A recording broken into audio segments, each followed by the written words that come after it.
ಎಲ್ಲರಿಗೂ ನಮಸ್ಕಾರ. ಪುಸ್ತಕದ ಮನೆಗೆ ಸ್ವಾಗತ. ವಿಶ್ವವಿದ್ಯಾಲಯಗಳು ಅಂತ ಹೇಳಿದರೆ ನಮಗೆಲ್ಲ ಮೊದಲನೇದಾಗಿ ನೆನಪಾಗೋದು ಅವುಗಳು ಇವತ್ತಿನ ಆಧುನಿಕ ಭಾರತದ ಉನ್ನತ ಶಿಕ್ಷಣ ಕೇಂದ್ರಗಳು ಅಂತ ಹೇಳಿ ನಾವು ಅವುಗಳನ್ನು ಕರಿತೇವೆ. ಸಾಕಷ್ಟು ರೀತಿಯಾದಂತಹ ಉನ್ನತ ಶಿಕ್ಷಣಗಳನ್ನು ಪಡೆಯಲಿಕ್ಕೆ ಇವತ್ತು ನಮಗೆ ಭಾರತದಲ್ಲಿ ಸಾಕಷ್ಟು ವಿಶ್ವವಿದ್ಯಾಲಯಗಳು ಇದೆ. ವಿಶ್ವವಿದ್ಯಾಲಯಗಳಲ್ಲಿ ಇವತ್ತು ನಮಗೆ ಅವಕಾಶಗಳು ಕೂಡ ಹೆಚ್ಚಿನ ಮಟ್ಟದಲ್ಲಿ ದೊರೆಯುತ್ತಾ ಇದೆ. ಅದೇ ರೀತಿಯಾಗಿ ಇವತ್ತು ನಾನು ಪ್ರಾಚೀನ ಭಾರತದ ಒಂದು ವಿಶ್ವವಿದ್ಯಾಲಯದ ಕುರಿತು ನಿಮ್ಮೊಂದಿಗೆ ಮಾಹಿತಿಯನ್ನು ಹಂಚಿಕೊಳ್ಳಲಿಕ್ಕೆ ಬಂದಿದ್ದೇನೆ. ಯಾರೆಲ್ಲ ಮೊದಲನೇ ಬಾರಿಗೆ ನಮ್ಮ ವಿಡಿಯೋವನ್ನು ನೋಡ್ತಾ ಇದ್ದೀರಾ, ಸಬ್ಸ್ಕ್ರೈಬ್ ಮಾಡ್ಕೊಳ್ಳೋದ್ರ ಮೂಲಕ ಪ್ರೋತ್ಸಾಹಿಸಿ ಅಂತ ಹೇಳಿ ಕೇಳ್ಕೊಳ್ತೇನೆ.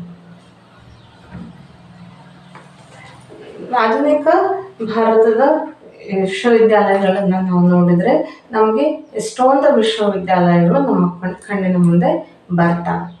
ಅದೇ ರೀತಿಯಾಗಿ ಆಧುನಿಕದ ಜೊತೆಗೆ ಪ್ರಾಚೀನ ಭಾರತದ ಒಂದು ವಿಶ್ವವಿದ್ಯಾಲಯ ಅಂತ ಹೇಳಿದರೆ ಅದು ನಳಂದ ವಿಶ್ವವಿದ್ಯಾಲಯ. ನಳಂದ ವಿಶ್ವವಿದ್ಯಾಲಯ ಇವತ್ತಿನ ಬಿಹಾರ ರಾಜ್ಯದಲ್ಲಿದೆ. ಬಿಹಾರದ ರಾಜಧಾನಿಯಾಗಿರುವಂತಹ ಪಾಟ್ನಾದ ಆಗ್ನೇಯ ದಿಕ್ಕಿನಲ್ಲಿ ಸುಮಾರು 55 ಮೈಲಿಗಳ ದೂರದಲ್ಲಿ ನಮಗೆ ಈ ಒಂದು ನಳಂದ ವಿಶ್ವವಿದ್ಯಾಲಯ ಕಾಣಲಿಕ್ಕೆ ಸಿಗತ್ತೆ. ಸುಮಾರು 1197ನೇ ಇಸ್ವಿಯವರೆಗೆ ಈ ಒಂದು ನಳಂದ ವಿಶ್ವವಿದ್ಯಾಲಯ ಅಸ್ತಿತ್ವದಲ್ಲಿರುತ್ತೆ. 427ನೇ ಇಸ್ವಿಯಲ್ಲಿ ಪ್ರಾರಂಭವಾದ ಈ ನಳಂದ ವಿಶ್ವವಿದ್ಯಾಲಯ 1197ರವರೆಗೆ ಅಂದರೆ ಸುಮಾರು ಒಂದು 600ರಿಂದ 700 ವರ್ಷಗಳ ಕಾಲ ಈ ನಳಂದ ವಿಶ್ವವಿದ್ಯಾಲಯ ಉಚ್ಛ್ರಾಯವಾದಂತಹ ಒಂದು ಸ್ಥಿತಿನಲ್ಲಿ ಇರುತ್ತೆ. ಇದೆಲ್ಲದರ ಜೊತೆಯಲ್ಲಿ ನಾವು ನೋಡೋದಾದರೆ ನಳಂದ ವಿಶ್ವವಿದ್ಯಾಲಯ ಅನ್ನುವಂಥದ್ದು ಸ್ಥಾಪನೆಯಾಗಿದ್ದು ಗುಪ್ತರ ಕಾಲದಲ್ಲಿ. ಈ ನಳಂದ ವಿಶ್ವವಿದ್ಯಾಲಯ ತುಂಬ ಅತ್ಯುನ್ನತ ಮಟ್ಟದಲ್ಲಿರುತ್ತೆ. ಈ ಒಂದು ನಳಂದ ವಿಶ್ವವಿದ್ಯಾಲಯವನ್ನು ಸ್ಥಾಪನೆ ಮಾಡಿರುವಂಥದ್ದು ಕುಮಾರ ಗುಪ್ತ ಅನ್ನುವಂತಹ ಈ ಗುಪ್ತ ವಂಶದ ಒಬ್ಬ ರಾಜ. ಆತನು ಸ್ಥಾಪನೆ ಮಾಡಿದ ನಂತರದಲ್ಲಿ ಅದು ಉನ್ನತ ಮಟ್ಟಕ್ಕೆ ಸಾಗ್ತಾ ಹೋಗುತ್ತೆ. ಈ ಒಂದು ನಳಂದ ವಿಶ್ವವಿದ್ಯಾಲಯದ ಒಟ್ಟಾರೆ ಅದರ ಜಾಗವನ್ನು ನಾವು ನೋಡ್ತಾ ಹೋಗೋದಾದರೆ ಇದರಲ್ಲಿ ಉದ್ದ 800 ಅಡಿಗಳಷ್ಟಿತ್ತು, ಅಗಲ 1600 ಅಡಿಗಳಷ್ಟಿತ್ತು. ಮತ್ತು ಇದರ ವಿಸ್ತೀರ್ಣವನ್ನು ನಾವು ನೋಡ್ತಾ ಹೋಗೋದಾದರೆ ಸುಮಾರು 30 ಎಕರೆಗಳ ಒಂದು ವಿಸ್ತೀರ್ಣದಲ್ಲಿ ಇತ್ತು ಅಂತೇಳಿ ಹೇಳಲಾಗತ್ತೆ. ಮತ್ತು ಇದರ ಒಂದು ಇತಿಹಾಸವನ್ನು ನಾವು ನೋಡಿದರೆ ಇಲ್ಲಿ ಗೌತಮ ಬುದ್ಧ ಮತ್ತು ವರ್ಧಮಾನ ಮಹಾವೀರ ಅವರಿಬ್ಬರೂ ಕೂಡ ತಮ್ಮ ಕಾಲಘಟ್ಟದಲ್ಲಿ ಈ ಒಂದು ನಳಂದ ವಿಶ್ವವಿದ್ಯಾಲಯಕ್ಕೆ ಭೇಟಿ ನೀಡಿದ್ರು ಅಂತ ಹೇಳಿ ನಮಗೆ ಈ ಒಂದು ಇತಿಹಾಸಗಳು ನಮಗೆ ಸಿಗತ್ತೆ. ಅದರ ಜೊತೆಗೆ ನಮಗೆ ಸಾಮ್ರಾಟ್ ಅಶೋಕನ ಹೆಸರು ನಮಗೆಲ್ಲ ಗೊತ್ತಿದೆ.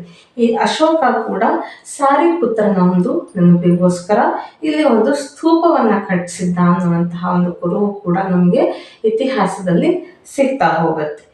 ಈ ಒಂದು ವಿಶ್ವವಿದ್ಯಾಲಯದ ಸ್ಥಾಪನೆಯನ್ನು ನೋಡಿದರೆ ನಾವು ಇಲ್ಲಿ ಒಟ್ಟು 2 ಹಂತಗಳಲ್ಲಿ ನಾವು ವಿಶ್ವವಿದ್ಯಾಲಯವನ್ನು ನೋಡ್ಬೋದು. ಅಂದರೆ ಸುಮಾರು 6ನೇ ಶತಮಾನದಲ್ಲಿ ಪ್ರಾರಂಭವಾದಾಗಿನಿಂದ ಹಿಡಿದು 9ನೇ ಶತಮಾನದವರೆಗಿನ ಉಚ್ಛ್ರಾಯಮಾನವಾದಂತಹ ಒಂದು ಸ್ಥಿತಿ.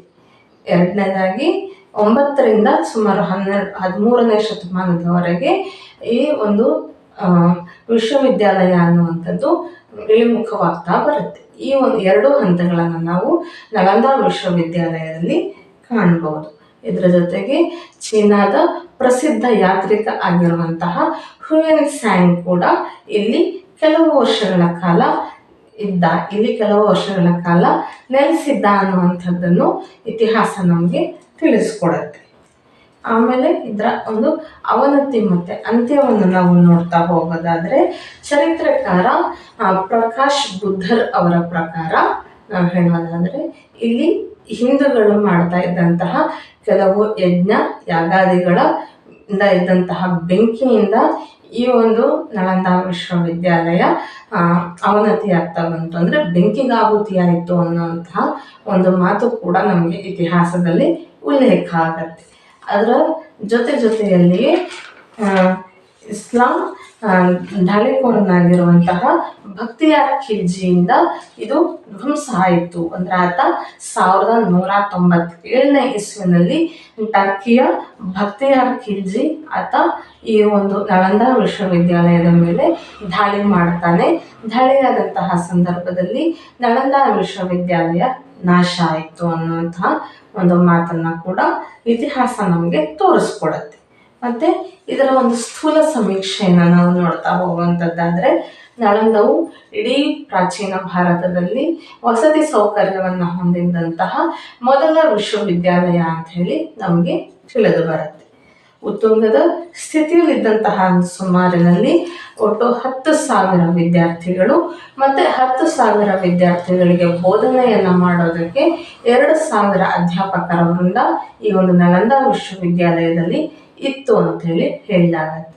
ಇಲ್ಲಿ ಹಲವಾರು ದೇವಾಲಯಗಳು ಮತ್ತೆ ಪಾಠಕ್ಕೋಸ್ಕರ ಒಂದು ಅಧ್ಯಾಪಕರ ಒಂದು ಕೋಣೆಗಳು ಮತ್ತೆ 8 ಬೇರೆ ಬೇರೆ ಬಗೆಯ ಗೋಡೆಗಳು ನಮಗಿಲ್ಲಿ ಕಾಣಲಿಕ್ಕೆ ಸಿಗ್ತಾ ಇತ್ತು. ಮತ್ತೆ ಅದರಿಂದ ಹೊರಗಡೆಗೆ ಬಂದರೆ ಮೈದಾನದಲ್ಲಿ ಸರೋವರಗಳು ಮತ್ತೆ ಉದ್ಯಾನವನಗಳು ಕೂಡ ನಮಗೆ ಈ ಒಂದು ನಳಂದಾ ವಿಶ್ವವಿದ್ಯಾಲಯದಲ್ಲಿ ಕಾಣಲಿಕ್ಕೆ ಸಿಗ್ತಿತ್ತು. ಇಲ್ಲಿನ ಗ್ರಂಥಾಲಯವನ್ನು ನಾವು ನೋಡೋದಾದರೆ ಒಟ್ಟು 9 ಮಹಡಿಗಳ ಒಂದು ನಮಗೆ ಈ ಗ್ರಂಥಾಲಯ ಕಾಣಲಿಕ್ಕೆ ಸಿಗ್ತಿತ್ತು. 9 ಮಹಡಿಗಳಲ್ಲಿ ಅಲ್ಲಿನ ಪಠ್ಯಕ್ರಮಕ್ಕೆ ಬೇಕಾದಂತೆ ಪುಸ್ತಕಗಳನ್ನೆಲ್ಲವನ್ನು ಕೂಡ ಜೋಡಿಸಿ ಇಟ್ಟಿದ್ದು ಕೂಡ ನಮಗೆ ಇತಿಹಾಸ ತಿಳಿಸಿಕೊಡುತ್ತೆ. ಟ್ಯಾಂಗ್ ವಂಶದ ಚೀನಾದ ಯಾತ್ರಿಕ ಜುವಾಂಗ್ ಜಂಗ್ ಎನ್ನುವಂತಹ ಒಬ್ಬ ರಾಜ ಆತ 7ನೇ ಶತಮಾನದಲ್ಲಿ ಈ ಒಂದು ನಳಂದಾ ವಿಶ್ವವಿದ್ಯಾಲಯಕ್ಕೆ ಭೇಟಿ ಕೊಟ್ಟಿರ್ತಾನೆ.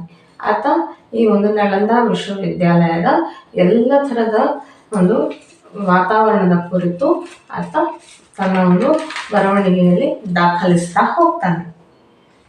ಇಲ್ಲಿ ನಿಯಮಗಳನ್ನು ಬಹಳ ಕಟ್ಟುನಿಟ್ಟಾಗಿ ಪಾಲಿಸ್ತಾ ಇದ್ರು. ಅಂದರೆ ವಿಶ್ವವಿದ್ಯಾಲಯದ ನಿಯಮಗಳನ್ನೆಲ್ಲ ಬಹಳ ಕಟ್ಟುನಿಟ್ಟಾಗಿ ಪಾಲಿಸ್ತಾ ಇದ್ರು ಅನ್ನುವಂಥದ್ದು ಕೂಡ ಇತಿಹಾಸ ನಮಗೆ ತಿಳಿಸುತ್ತೆ. ಇಲ್ಲಿ ಪಾಳು ಬಿದ್ದಂತಹ ಒಂದಷ್ಟು ದೇವಾಲಯಗಳಲ್ಲಿ ಧನಸ್ಸಿನ ಒಂದು ಚಿತ್ರವು ಕೂಡ ನಮಗೆ ಕಾಣಲಿಕ್ಕೆ ಸಿಗತ್ತೆ. ಈ ಧನಸ್ಸು ಗುಪ್ತರ ಕಾಲದ ಒಂದು ರಾಜಮುದ್ರೆಯಾಗಿತ್ತು. ಇಲ್ಲಿನ ಗ್ರಂಥಾಲಯಗಳನ್ನು ನಾವು ನೋಡ್ತಾ ಹೋಗೋದಾದ್ರೆ, ಗ್ರಂಥಾಲಯಗಳನ್ನು ಧರ್ಮಗಂಜ್ ಅಂದರೆ ನಿಜದ ಪರ್ವತ ಅಥವಾ ಧರ್ಮಗಂಜ, ನಿಜದ ಖಜಾನೆ ಅಂತ ಹೇಳಿ ಈ ಒಂದು ನಳಂದಾ ವಿಶ್ವವಿದ್ಯಾಲಯವನ್ನು ಕರೀತಾ ಇದ್ರು. ಇಲ್ಲಿ ಬೌದ್ಧ ಧರ್ಮವನ್ನು ಕೂಡ ಕಲೀಲಿಕ್ಕೆ ಸಾಕಷ್ಟು ಅನುಕೂಲಗಳನ್ನು ಮಾಡಿಕೊಟ್ಟಿದ್ರು. ಗ್ರಂಥಾಲಯ ಒಟ್ಟು 3 ಮುಖ್ಯ ಕಟ್ಟಡಗಳನ್ನು ಇಲ್ಲಿ ಹೊಂದಿತ್ತು ಅಂತ ಹೇಳ್ತಾರೆ. ಆಮೇಲೆ ಈ ಒಂದು ನಳಂದಾ ವಿಶ್ವವಿದ್ಯಾಲಯದ ಈ ಒಂದು ಗ್ರಂಥಾಲಯ ಏನಿದೆ ಅದು ಸಂಪೂರ್ಣವಾಗಿ ಬೆಂಕಿಯಲ್ಲಿ ಉರಿಲಿಕ್ಕೆ ಸುಮಾರು 3 ತಿಂಗಳುಗಳ ಕಾಲ ಸಮಯವನ್ನು ತೆಗೆದುಕೊಂಡಿತ್ತು ಅಂತ ಹೇಳ್ತಾರೆ. ಈ 3 ತಿಂಗಳು ಅಂತ ಹೇಳಿದ್ರೆ ಎಷ್ಟು ಪುಸ್ತಕಗಳಿತ್ತು ಅನ್ನೋದನ್ನು ನಾವು ಊಹೆ ಮಾಡ್ಕೊಳ್ಬೋದು. ಗ್ರಂಥಾಲಯ ಆಯಿತು. ಇನ್ನು ಇದರ ಒಂದು ಪಠ್ಯಕ್ರಮ ಅಂದರೆ ಇಲ್ಲಿ ಏನೇನನ್ನೆಲ್ಲ ಬೋಧಿಸ್ತಾ ಇದ್ರು ಅಂತ ಹೇಳಿ ನಾವು ನೋಡಿದರೆ, ವಿಜ್ಞಾನ, ಖಗೋಳ ವಿಜ್ಞಾನ, ತರ್ಕಶಾಸ್ತ್ರ, ವೈದ್ಯಕೀಯ, ಆಧ್ಯಾತ್ಮಿಕದ ಒಂದಷ್ಟು ವಿಷಯಗಳು, ಯೋಗಶಾಸ್ತ್ರ, ವೇದ ಮತ್ತು ಬೌದ್ಧ ಧರ್ಮದ ಅಧ್ಯಯನಗಳನ್ನು ಇಲ್ಲಿ ಮಾಡಲಾಗ್ತಾ ಇತ್ತು. ಇಲ್ಲಿ ಬೌದ್ಧ ಧರ್ಮದಲ್ಲಿ ಬೌದ್ಧ ಸನ್ಯಾಸಿಗಳು ಒಟ್ಟು 4 ರೀತಿಯಾದಂತಹ ಪದ್ಧತಿಗಳನ್ನು ಅನುಸರಿಸ್ತಾ ಇದ್ರು. ಅದರಲ್ಲಿ ಮೊದಲನೇದಾಗಿ ಹೀನಯಾನ ಪಂಗಡದವರು ವೈಭಾಷಿಕ ಮತ್ತು ಸಾಂಪ್ರದಾಯಿಕದ ಇದನ್ನು ಅಧ್ಯಯನ ಮಾಡ್ತಾ ಇದ್ದರೆ, ಮಹಾಯಾನ ಪಂಗಡದವರು ವಿತ್ತ ಮಂತ್ರ ಮತ್ತು ಮಾಧ್ಯಮಕಗಳನ್ನು ಅಧ್ಯಯನವನ್ನು ಮಾಡ್ತಾ ಇದ್ರು. ಇಷ್ಟು ದೊಡ್ಡದಾಗಿರುವಂತಹ ಒಂದು ವಿಶ್ವವಿದ್ಯಾಲಯ ಸುಮಾರು 600ರಿಂದ 700 ವರ್ಷಗಳ ಕಾಲ ಉಚ್ಛ್ರಾಯವಾದಂತಹ ಒಂದು ಸ್ಥಿತಿಯಲ್ಲಿದ್ದಂತಹ ಒಂದು ಉನ್ನತವಾದಂತಹ ಅಧ್ಯಯನ ಕೇಂದ್ರ. ಅದು ತನ್ನಷ್ಟಕ್ಕೆ ತಾನೇ ಹಲವಾರು ದಾಳಿಗಳಿಗೆ ಅಥವಾ ಹಲವಾರು ಕಾರಣಗಳಿಂದ ಅದು ಕ್ಷೀಣಿಸ್ತಾ ಬರುತ್ತೆ. ಆ ಒಂದು ವಿಶ್ವವಿದ್ಯಾಲಯ ನಮಗೆ ಇವತ್ತಿಗೂ ಕೂಡ ಒಂದು ಮಾದರಿಯಾಗಿರಬೇಕಾದಂತಹ ಒಂದು ವಿಶ್ವವಿದ್ಯಾಲಯ ಅಂತಲೇ ಹೇಳಬಹುದು. ಇದಿಷ್ಟು ನಳಂದ ವಿಶ್ವವಿದ್ಯಾಲಯದ ಕುರಿತಾಗಿರುವಂತಹ ಒಂದಿಷ್ಟು ಸಂಕ್ಷಿಪ್ತ ಮಾಹಿತಿ. ಮುಂದಿನ ವಿಡಿಯೋದಲ್ಲಿ ಇನ್ನೊಂದು ಮಾಹಿತಿಯೊಂದಿಗೆ ನಿಮ್ಮ ಮುಂದೆ ಬರ್ತೇನೆ. ಅಲ್ಲಿವರೆಗೂ ನಮ್ಮ ವಿಡಿಯೋಗಳನ್ನು ನೋಡ್ತಾ ಇರಿ. ನಮಸ್ಕಾರ.